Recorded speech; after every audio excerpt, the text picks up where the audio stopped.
Hi ladies, welcome back to my channel. So today I wanted to talk about the importance of refusing to be the stereotypical big black girl. I know that this is going to ruffle some feathers, but it is what it is. I have spoken in previous videos about the importance of maintaining your weight, not just for aesthetic purposes, but for your health. But I really want to continue the conversation and talk about the stereotypical big girl and why that is harmful to your image as a black woman, primarily because everyone expects you to be big.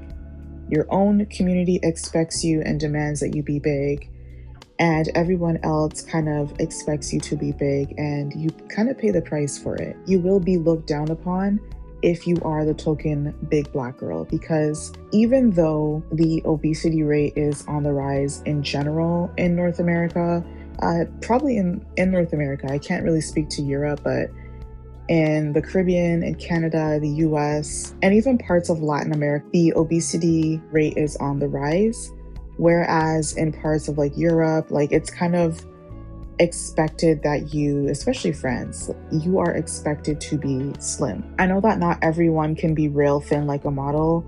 That is not what I am saying, but your objective should be as healthy as possible for your body type. Some people may look more muscular, especially if you do weight training, you're going to naturally look more muscular if you're lifting heavy and whatnot. Some people are going to look thin like a model, and some people are going to look more curvy. It doesn't matter what your body looks like as long as you are in a healthy state. And I say this because it really is disheartening to me when like for example, I'm watching Grey's Anatomy right now.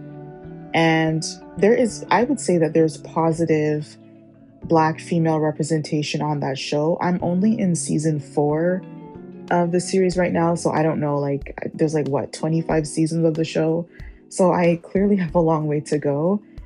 But so far in the first 4 seasons, I would say that the casting of Dr. Miranda Bailey is a positive representation of black womanhood. And this is a show from the early 2000s. So this was Dr. Bailey was casted long before black people started to complain about positive representation, which honestly, in my opinion, I think that there was much more wholesome, positive representation before black people started to complain and saying that they were not being represented, because there was more of a focus on quality of the person and more of a conscious effort to cast people who are not stereotypical. Whereas now there's a push for quantity because black people are complaining and saying, okay, yeah, you have that one token black doctor, but we need more. And so because it's not realistic in a lot of settings of shows to have a whole bunch of one kind of character, they kind of just dump cheap characters and cheap story types by putting in a whole bunch of black characters just so that they can hit the quota, rather than taking the time and the effort to cast wholesome characters. But for me, when I watch Dr. Bailey, I mean, she is sassy, and sometimes I get annoyed by that because I'm like, girl, like, relax. Other doctors are sassy too. Like, Dr. Yang is toxic as fuck. And I guess, like, that comes with being in a high stress environment like the OR, so what do I know?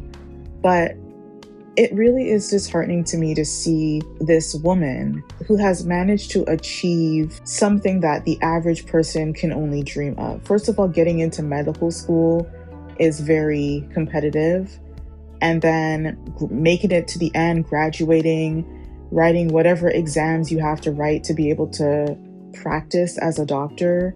And then in season 4, she made it to chief resident. Sorry if you're watching Grey's Anatomy, there's a bit of spoilers, so sorry in advance. But despite her achieving these things, she's still big. And you could say, okay, like, big deal, like, you know, she's a doctor. And it's like, okay, yes, but we're still pushing the harmful narrative to other black women and younger black girls who are coming up that, you know, it is expected of you to be the best of the best, which you should be. You should always strive to be the best version of yourself in your career, in your studies, in your business, whatever, but that should also translate to your body. And I talk about Dr. Bailey specifically because I do see this in the medical field where Last year, I went to the hospital for a procedure, routine day procedure, and I had two Black female nurses, and they both were big. And the specialist that I consulted with was a Black woman for something else, and she was also big herself. And she wasn't like, they weren't like overweight, like morbidly obese, like, whoa, what's going on? But like, you could tell that they had like extra meat on their bodies that they would tell the average patient to lose. It always stumps me because it's like, wow, like you are a specialist in a very highly competitive field for any human being, let alone for a Black woman to achieve. There's like very limited representation. And even though like you've dedicated great lengths to achieving, studying, whatever, and reaching this milestone, Black women still struggle with their weight. And I know that it's a psychological thing because the motivation in your mind, it's really, really easy to remain a healthy weight. It's very easy to lose weight and it's very easy to stay skinny.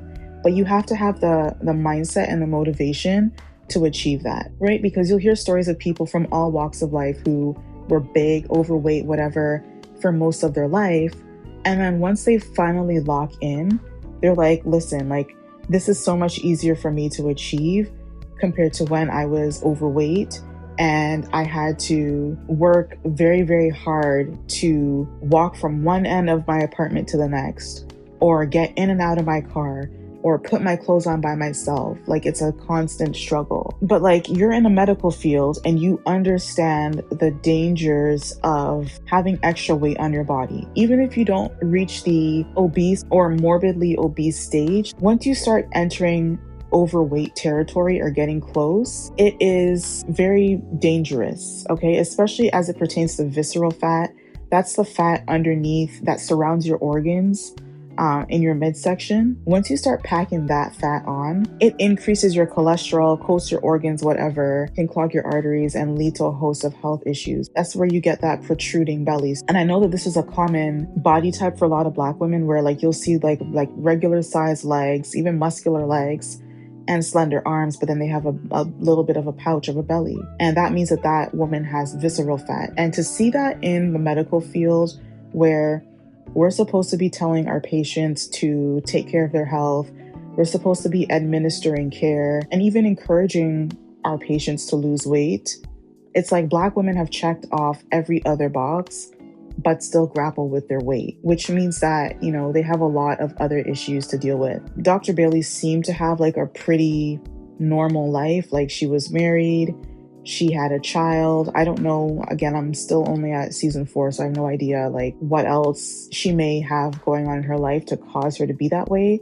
But a lot of times Black women hold on to excess weight from having elevated cortisol levels, for example, because they are subconsciously programmed to hold on to stress. And I know that being a doctor is stressful, but everyone else, all of her other counterparts, the Asian lady, the white ladies, even the other Black lady in, I think she was in LA. She's like Dr. Addison Shepard, who then became Dr. Addison Montgomery again. She went to LA to visit her friend who was a Black woman. She's a doctor. I think she was a fertility specialist. And like, that woman was in shape. She was slender. And I'm pretty sure her job is just as stressful as being a surgeon. But not to make a comparison between the two, but it is very common for a lot of Black women to carry excess weight without them realizing it. Not just because, you know, a lot of times you have a sedentary lifestyle, which is not the case if you are a surgeon in the ER, like you're constantly on your feet on the go, but sometimes carrying the burdens of others. Like in the show, Dr. Bailey was overlooked for chief resident. She was overlooked for that role, even though she was the most qualified. And that title, that job was given to Dr. Torres, even though she wasn't as qualified as Dr. Bailey. And then when Dr. Torres went through her issues with George, Dr. Bailey had to cover for her. Otherwise, like the OR and all the operations would fall apart. And so like, not only was she dealing with the stress of like feeling inadequate because she was overlooked for something that she clearly was the most qualified for, she also had to carry the burden of doing unpaid, unrecognized labor, carrying her own responsibilities, plus Dr. Torres's. And you could see that when she started to break down, when Chief Weber finally fired Dr. Torres because she wasn't doing her job properly. And he finally recognized that Dr. Bailey was the best for the job. Like in that moment, like instead of her saying like, yay, I'm so excited, or, thank you for finally seeing my worth, she broke down and was sobbing. And that is a trauma response being released. That is her releasing God knows how long of trauma of being overlooked and feeling inadequate and whatever as a Black woman in a white male dominated field. And I know this show is fiction, it's not real, but this is true for many Black women who hold on to a lot of emotional stress, even though they're the best at their job, they're the best in their business, highest performing in school. They oftentimes still have a lot of unresolved issues, oftentimes, again, showing up as being the workhorse instead of positioning themselves as a show pony, maybe because they've internalized that other people see them as inadequate and not worthy. And so they kind of just sit there and deal with it rather than going elsewhere. If I was Dr. Bailey, I know it's easier said than done. I'm definitely not a medical professional. I have no idea how it works. But from a corporate standpoint, if I was putting in the amount of work that Dr. Bailey was, and I was overlooked for a position and it was given to someone who clearly wasn't qualified, I would have left and gone somewhere else. And she actually did have that opportunity, I think in maybe season 2 or 3, where she got a promotion to go somewhere else. And she turned it down because, she said she turned it down because she got pregnant, but it was really because Dr. Weber didn't approve and was pretty much calling her ungrateful for staying in that role. He even held her back again when she was going to go for that chief role. His explanation for her not getting it was because, you're much better as a surgeon and, you really shouldn't cut back your surgery experience to be a chief. Anyway, I say all this to say, even though that this is fiction, this is a real life experience for a lot of women, especially Black women, where we internalize the mistreatment of other people rather than finding ways to properly navigate it. And now the best case scenario happened for Dr. Bailey, where she finally got the recognition that she deserved. She finally got the promotion that she deserved. But a lot of times this doesn't translate or happen in real life for a lot of Black women. And so you hold on to that rejection, you hold on to that disappointment, and because you don't find proper ways to deal with it and to regulate your nervous system, that translates into you being the token, stereotypical overweight Black girl. And then when you are bigger, whether you are Black, white, blue, male or female, when you are overweight, people do not take you seriously even more. So maybe at one point you proved yourself to be qualified, and maybe that was the reason why, Dr. Torres was kind of on the chunkier side too, compared to the other girls, and also as an aside, Dr. Torres also was often not taken seriously, even though she was qualified, because let's face it, she was big, and being big in a medical field is frowned upon, especially. But we begin to internalize the rejection, and we start to have the stress, the emotional stress, and it weighs on us and it increases our cortisol levels and everything else. And then that's when you start to pack on the pounds. Maybe you're going through a weight loss journey, or maybe you're bigger, even if you're not hugely, grossly overweight, like maybe your BMI is still normal, but you're kind of teetering towards overweight. Before you even look to start losing weight, which should always be paramount and top of mind to maintain a healthy weight. And even if you are on this journey of weight loss already, you're not really seeing the results that you want to see, I recommend that you focus on your emotional health, because that is overlooked for a lot of Black women. You're kind of told to be strong. You're kind of told that in the Black community, like that's for white people and there's no need for that. If you're constantly, especially if you're in a high stress environment and a highly competitive field, then you need to find ways to regulate your nervous system. Because if you're always on go, if you're always absorbing other people's problems and you don't have a way to release, you don't have an outlet to release and be able to detach from other people's issues, it will become a part of you, it will wear on you, and then it will show up not only in your weight, but for some people, hair loss. For some people, like you're gonna have chronic blotchy skin, chronic acne, and you're wondering like, why does my skin look like shit? Like I eat relatively normal. And that's because your nervous system and your hormones, which are all interconnected, are dysregulated and out of whack. And once you start to get that under control, sometimes you cannot avoid high stress environments, especially if you work so hard to become a doctor, for example, then obviously that's not something that you're going to just want to run away from or throw away very quickly. But having boundaries and positioning yourself as a show pony instead of the workhorse will do wonders not only for your mental health and your career growth, but also for your nervous system. Because your body understands and responds to you having boundaries, you not picking up and trying to save other people. If I was Dr. Bailey, I would have just focused on myself. I would not have picked up Dr. Torres's work, and I would have just let things fall by the wayside. That's not your problem. But a lot of Black women like to wear the cape for the Black community and for others, thinking that there's going to be some reward, when a lot of times it doesn't happen. All that you get is more work. And that goes for any human being, regardless of race or gender. If you show up as the go-to work pony slave, you will be treated accordingly. And that's part of the reason why I also say you have to be willing to make the hard choices that will ultimately benefit you in the end.